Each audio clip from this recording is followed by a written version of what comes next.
There are two, not just one, but two top programs that have plenty of question marks at the quarterback position.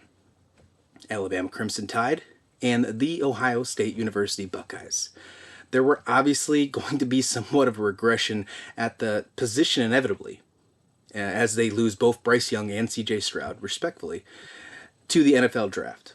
But did you expect at August 1st, 2023, that both Nick Saban and Ryan Day not have a sure thing at the spot once August 1st came around? I sure didn't. So let's get into it. Let's start with Bama first. Saying goodbye to Bryce Young obviously wasn't going to be easy. We all knew this, but it seems like it's been way harder than expected. Nick Saban, after coming off a season last year where he went 11-2, missed on the chance for not only the college football playoff, but competing in the SEC championship, something we just don't see from an Alabama team too often. After losses to both Tennessee, which I'm sure I'm going to hear about in the comments, it was easily could have been an Alabama win, pass interference call. We're never going to forget that. But that was one of the most entertaining games that I've ever seen, regardless of who you were rooting for. Or if you didn't even have a horse in the race, that was easily one of those game scores. If you were playing NCAA 14, you had the highlight game score, the top game score, whatever it was. And obviously another loss to LSU. There were also some close losses, or close wins, I should say, to Texas and Texas A&M. Alabama just didn't look the same than they do in years past last season. Yes, Bryce had some injuries. We saw him obviously not play the full season, but Bama just didn't succeed the way we usually see them to do so. I'm a big believer of this phrase, and you're probably going to hear me say this over and over again as the season rolls on when it comes to football, basketball, especially in this new landscape that we're in with the NIL and transfer portal. And that phrase is adapt or die. And Saban has been accused of not doing that just when it comes to NIL and the transfer portal era of college football.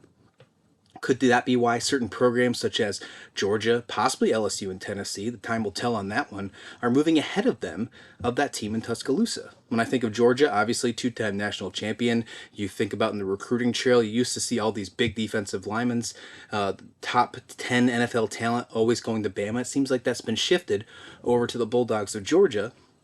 Why has that happened? Well, it's money. We know that. But what is going on with that? The offseason brought in that attempt to adapt, though. And it might not have been on the recruiting side, at least not in this concept, if you will. But after not making it to the SEC championship game, obvious changes had to occur. Saban brings in Notre Dame offensive coordinator Tommy Rees to take over as his new offensive coordinator here at Alabama. Sounds great, right? Well, more aggressive offense? Probably. Not afraid to throw the deep ball, especially when you have speedy guys like number 17 on Bama. You know who I'm talking about. Yeah, should be. But who's going to be that signal caller for Alabama when the season starts?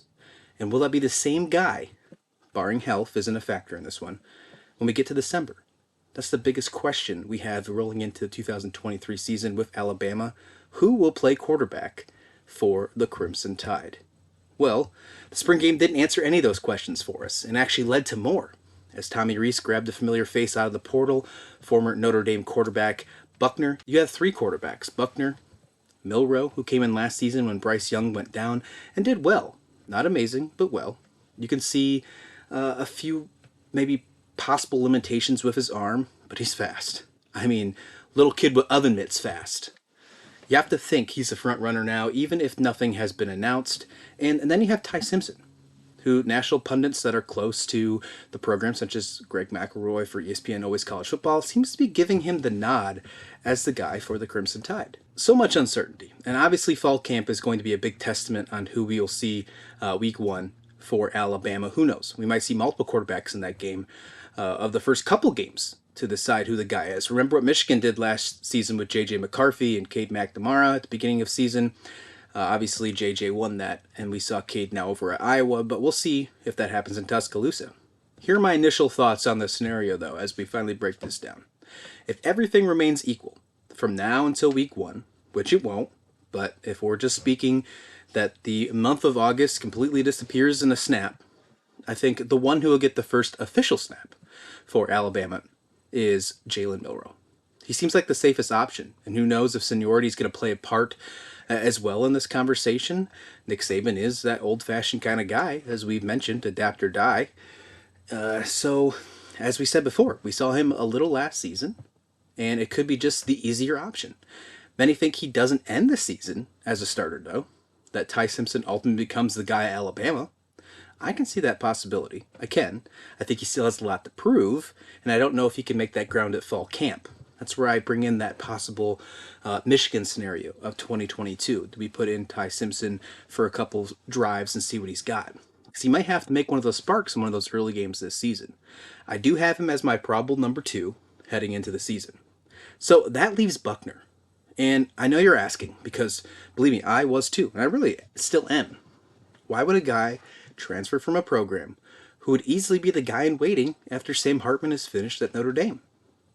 Why move to another program and move farther down the depth chart? Because that seems to what could be the case here. Now, I could be completely wrong. I could be reading this situation completely upside down.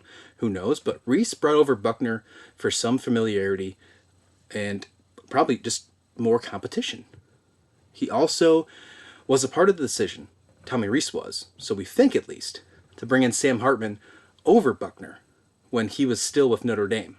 So think about that for a second. So he knows what he has with Buckner, and it seems like he needed an upgrade in South Bend. So what makes you think he'll win that battle in Alabama? I don't know. We'll see, but we might be seeing him hit the portal again and finding another spot in college when the dust settles.